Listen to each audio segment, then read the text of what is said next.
వరంగల్ జిల్లా భద్రకాళి ఆలయంలో శాకాంబరి నవరాత్రి మహోత్సవాలు ఘనంగా జరుగుతున్నాయి. వరుస సెలవులు రావడంతో భద్రకాళి అమ్మవారిని దర్శించుకునేందుకు తెలుగు రాష్ట్రాల నుంచి భారీ సంఖ్యలో భక్తులు తరలి వస్తున్నారు.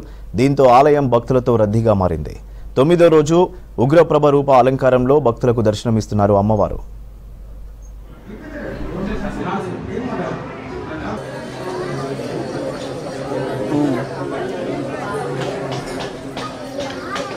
నవరాత్రులు 9వ రోజుకు చేరుకున్నవి.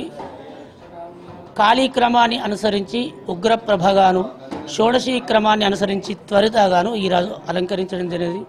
ఉగ్రప్రభ ఉగ్ర అంటే అమ్మవారు ఈ వారాహి నవరాత్రులలో ఉగ్రప్రభగా చాతుర్వర్ణముల వారిని తన భక్తులుగా మార్చుకొని తన ఆధీనంలో ఉండి వారికి యోగక్షేమాలు అందజేస్తుంది.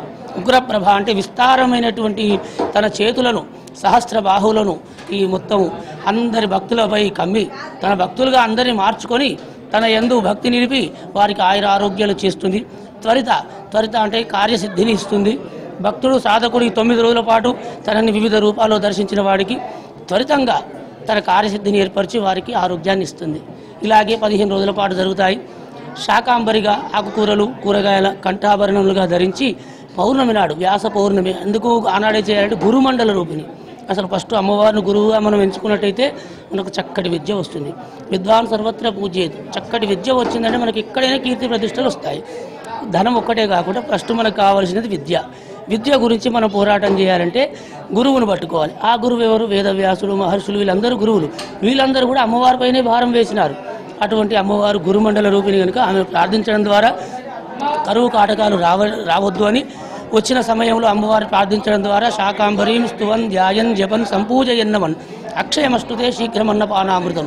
దేవీ మహత్యంలో చెప్పినట్టు శాకాంబరిగా ఎవరు అమ్మవారిని దర్శిస్తారో, పూజిస్తారో, ధ్యానిస్తారో వారికి అన్నపానంలో కొరత లేకుండా తన భక్తుల్ని తాను రక్షించుకుంటానని అమ్మవారు సప్తశతి మహత్యంలో చెప్పినట్టు శాకాంబరిగా అమ్మవారిని మనం దర్శించడం ద్వారా, సరే ప్రత్యక్షంగా దర్శించకపోయినా ఏ విధంగానైనా సరే శాకాంబరీం స్తువన్ ధ్యాయన్, అమ్మా నువ్వు శాకాంబరి తల్లి, ప్రకృతి మాతవు, ఆకుకూరలు, కూరగాయలు, మారలు ధరించినావు, ఈ లోకాన్ని రక్షిస్తున్నావు, నీవే సర్వస్వము, నీవే గురువు, నీవే ఆది అంతం అని ప్రార్థిస్తే మనకు యోగక్షేమాలు వస్తాయి.